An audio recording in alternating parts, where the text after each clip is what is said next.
ओम शांति।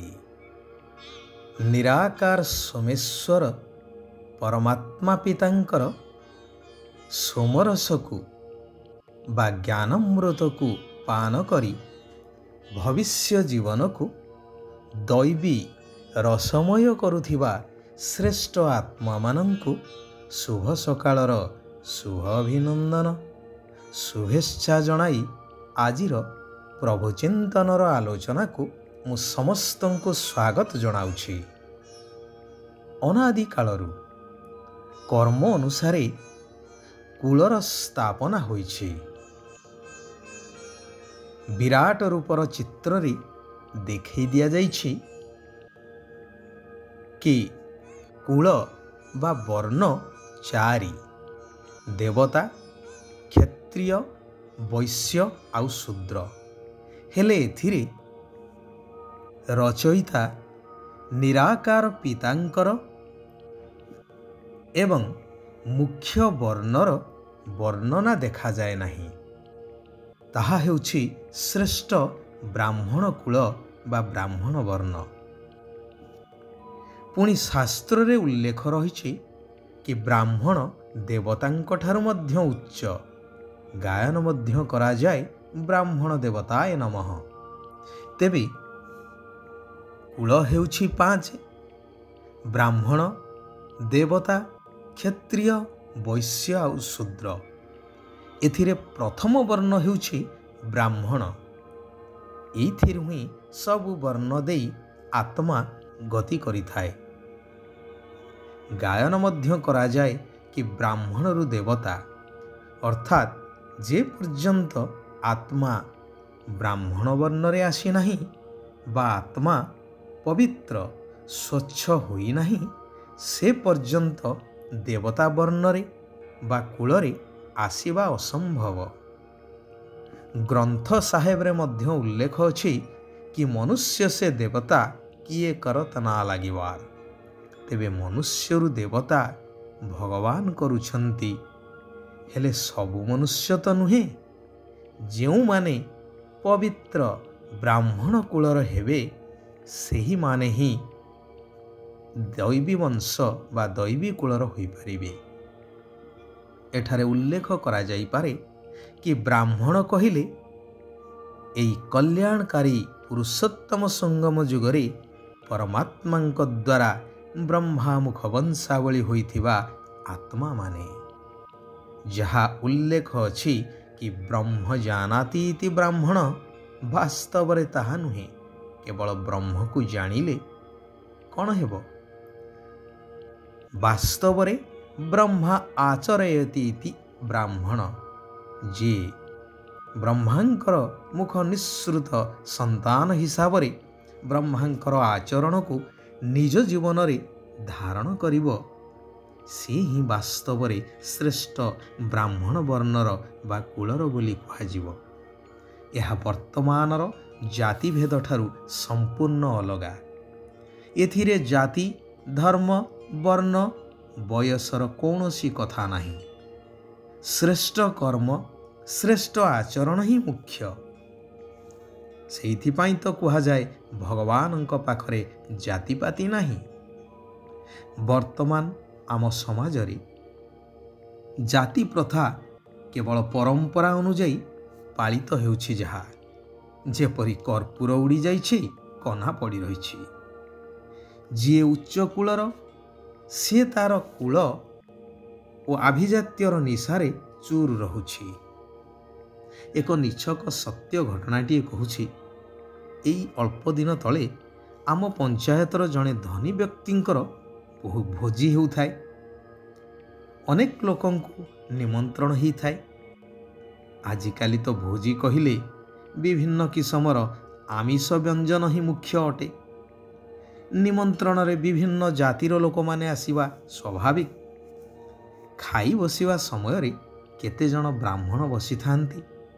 सेही धाड़ी रे तांको पाखापाखी दुई जण हरिजन व्यक्ति आसी बसीगले।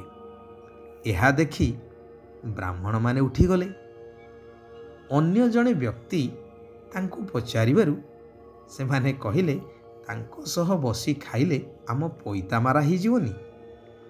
ଏଥିରୁ ଆପଣମାନେ ସ୍ପଷ୍ଟ ବୁଝିପାରୁଥିବେ କେବଳ ବର୍ଣ୍ଣ ବା ବଂଶର ଅହମିକା ଛଡ଼ା ଏହା ଆଉ କିଛି ନୁହେଁ। ଆରେ ଭୋଜିରେ ଯାବତୀୟ ଆମିଷ ବ୍ୟଞ୍ଜନ ଖାଉଛ, ପଇତା ମାରା ହେଉନି, ଅଥଚ ହରିଜନ ପାଖରେ ବସିଗଲେ ପଇତା ମାରା ହେଇଯିବ। ତେବେ ପ୍ରକୃତରେ ଯଦି ବର୍ତ୍ତମାନ ସମାଜର ଅବସ୍ଥା ଦେଖାଯାଏ, ସମସ୍ତେ ଏକ ଜାତି, କାରଣ ଜାତିଭେଦ ସୃଷ୍ଟି ହୋଇଥିଲା କର୍ମ ଏବଂ ବିଧି ବ୍ୟବସ୍ଥାକୁ ନେଇ। ବର୍ତ୍ତମାନ ତ ସମସ୍ତଙ୍କର ଖାଦ୍ୟ ପାନୀୟ ଠାରୁ ଆରମ୍ଭ କରି ଚାଲିଚଳଣି ଆଦି ସବୁକିଛି ଏକା ଭଳି। ସାରା ବିଶ୍ୱ ବର୍ତ୍ତମାନ ତମ ପ୍ରଧାନ ଶୂଦ୍ର ହୋଇଯାଇଛି, ପତିତ ହୋଇଯାଇଛି। ତେଣୁ ଭଗବାନ ପିତା ବର୍ତ୍ତମାନ ଆସି ଜ୍ଞାନ ଦେଉଛନ୍ତି, ହେ ଆତ୍ମିକ ସନ୍ତାନଗଣ, ତୁମେମାନେ ମୋର ସନ୍ତାନ ଅର୍ଥାତ୍ ଈଶ୍ୱରୀୟ ସନ୍ତାନ ଅଟ। ମୁଁ ତୁମକୁ ଏହି ପ୍ରଜାପିତା ବ୍ରହ୍ମାଙ୍କ ଦ୍ୱାରା ପୋଷ୍ୟ ସନ୍ତାନ କରିଛି ଶୂଦ୍ରରୁ ବ୍ରାହ୍ମଣ କରିବା ପାଇଁ ଏବଂ ବ୍ରାହ୍ମଣରୁ ଦେବତା କରିବା ପାଇଁ। ତୁମର ଏହି ଅଲୌକିକ କଲ୍ୟାଣକାରୀ ପୁରୁଷୋତ୍ତମ ସଙ୍ଗମଯୋଗୀ ବ୍ରାହ୍ମଣ ଜୀବନ ଅମୂଲ୍ୟ ଅଟେ। ତୁମର ଈଶ୍ୱରୀୟ କୂଳ ବହୁତ ଶ୍ରେଷ୍ଠ ଅଟେ। ସ୍ୱୟଂ ଭଗବାନ ତୁମକୁ ସନ୍ତାନ ରୂପେ ଗ୍ରହଣ କରିଛନ୍ତି। ଏହି ନିଶାରେ ସର୍ବଦା ରହିବା ଉଚିତ। ଏବେ ଏହି ପୁରୁଣା ଦୁନିଆର ଅନ୍ତିମ ସମୟ, ବିନାଶ ଅବଶ୍ୟମ୍ଭାବୀ।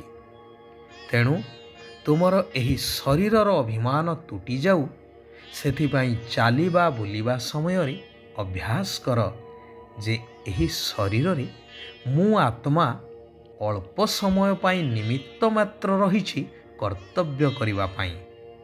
ଯେପରି ପରମାତ୍ମା ପିତା ଏହି ପ୍ରଜାପିତା ବ୍ରହ୍ମାଙ୍କ ଶରୀରକୁ ଏବେ ଅଳ୍ପ ସମୟ ପାଇଁ ଆସିଛନ୍ତି ସୃଷ୍ଟି ପରିବର୍ତ୍ତନ ଅର୍ଥେ, ସେହିପରି ଆମେମାନେ ମଧ୍ୟ ଶ୍ରୀମତ ଆଧାରରେ ଭାରତକୁ ସ୍ୱର୍ଗ କରିବା ପାଇଁ ଶରୀର ଧାରଣ କରିଛୁ, ଏହି ସ୍ମୃତିରେ ରହିବା ଆବଶ୍ୟକ।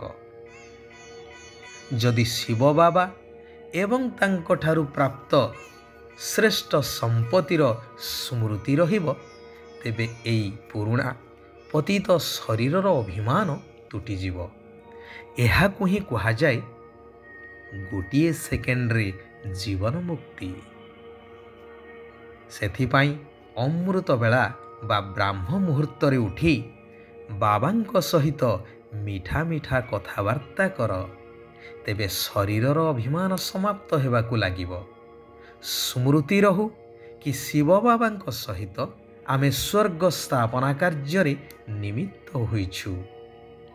ବାବା ଆମକୁ ଭବିଷ୍ୟ ନୂତନ ଦୈବୀ ବିଶ୍ୱର ମାଲିକ କରୁଛନ୍ତି। ବାବାଙ୍କ ଭଳି ସୁଖଦାତା ହେବାର ଅଛି, କେବେ ବି କାହାକୁ ଦୁଃଖୀ କରିବା ଉଚିତ ନୁହେଁ। ସମସ୍ତଙ୍କୁ ସତ୍ୟ ରାସ୍ତା ଦେଖାଇବାକୁ ହେବ। ନିଜର ଉନ୍ନତି କରିବା ପାଇଁ ନିଜର ଜ୍ଞାନ ଯୋଗର ଆଉ ସେବାର ଚାର୍ଟ ରଖିବାକୁ ହେବ। ଭଗବାନ ବରଦାନ ଦେଉଛନ୍ତି କି ନିମିତ୍ତ ଓ ନମ୍ର ଚିତ୍ତରେ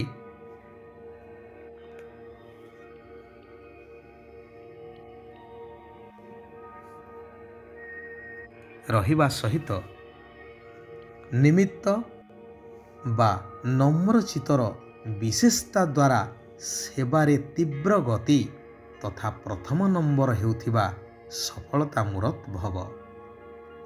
ବ୍ରାହ୍ମଣ ଜୀବନରେ ମର୍ଯ୍ୟାଦାର ସୀମାରେଖା ଭିତରେ ରହି ନିଜକୁ ଆତ୍ମିକ ସେବାଧାରୀ ମନେକରି ଯଦି ସେବା କରିବ, ତେବେ ସଫଳତା ମୂରତ ହୋଇଯିବ।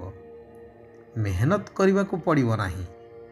ଯେଉଁମାନେ ନିଜର ବୁଦ୍ଧି ଦ୍ୱାରା ସର୍ବଦା ଜ୍ଞାନର ରତ୍ନକୁ ଧାରଣ କରିଥାନ୍ତି, ସେହିମାନେ ହିଁ ପ୍ରକୃତ ହୋଲି ହଂସ ବା ପବିତ୍ର ହଂସ। ଆଚ୍ଛା, ଆଜି ପାଇଁ ଏଇଠାରେ ଆମେମାନେ ବିରାମ ନେବା। ଓମ୍ ଶାନ୍ତି। ओम शांति। ओम शांति।